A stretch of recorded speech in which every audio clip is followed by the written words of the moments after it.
Robin from Estonia was on Instagram and saw this from TreeNet Collective.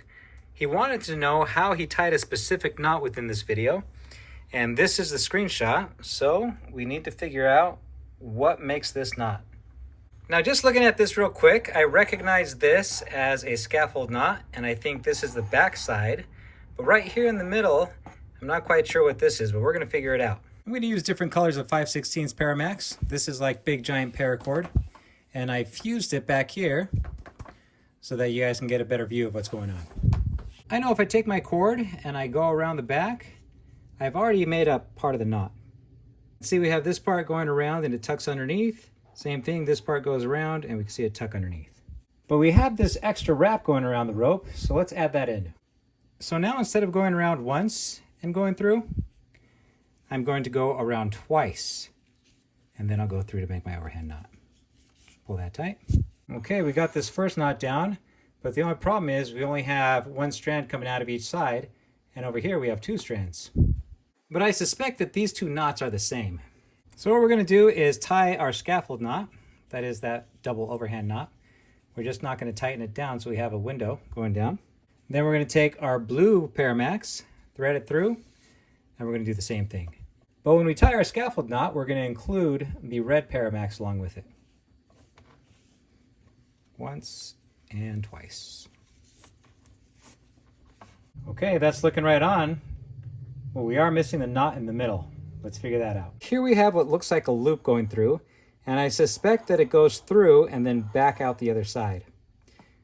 But then we also have these two wraps that go around, and you also have this little part in the back. Now, if this is a loop that goes through, it would look like this. Okay? And then we have another rope that's going through, coiling around this side. So let's do that. We'll go around once. There we go. And then we'll go around twice. But that doesn't explain this little piece in the back. How do we get that? Maybe it goes around the top like this. Nope, that doesn't work.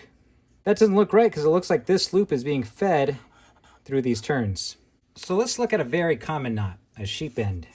You take your bite, we'll go up through the center, around the back, we'll lift up the standing end to create a window, and then we'll feed through our free end.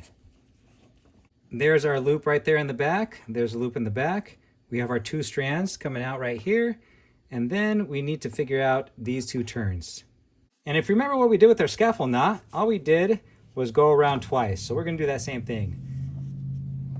Give ourselves some room and go through again. Okay, it's looking pretty good, but this is actually a mirror image of this, so we're gonna wrap it through the other way. Thread it through, thread it through. We'll get it all nice and dressed up. Okay, we're only looking at this middle knot, but you can see that we did it. We have this back bite here in the back. We have this piece that goes over the top, that's what this is, and then we have the two turns that go through. Okay, so let's put everything together. The bitter end of the blue is on the standing end of the blue. Same thing with the red. Now all I need to do is tie in those scaffold knots. So I'll go around the top, go around, and tuck it in. There we go. Same thing on the blue side. Go around, and tuck it in. And that's it. We figured out the three knots that this is made of. It's angled just a little bit like this, and so that's what you're looking at when you see this picture. But let me give you something extra. Let me show you how I would tension this before I put in the two scaffold knots. Now, I don't have a tree net I'm making, but I do have a shop stool, so we're going to improvise.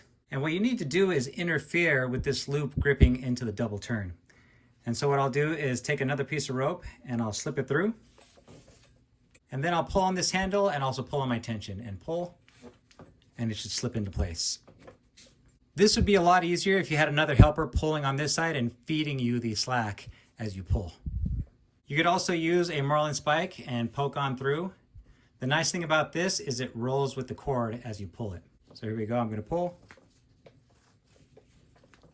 Here's that same knot setup with some paracord. It has a little more stretch so it's easier to show you. I'll pull, pull, pull, pull, pull. Bring it out, pull, and then slip on out. Thanks for watching. If you'd like to support my channel, you can pick up your own 5/16 Paramax at my shop, awesomforsale.com. Right now we're offering free shipping for the month of May. Just use this promo code.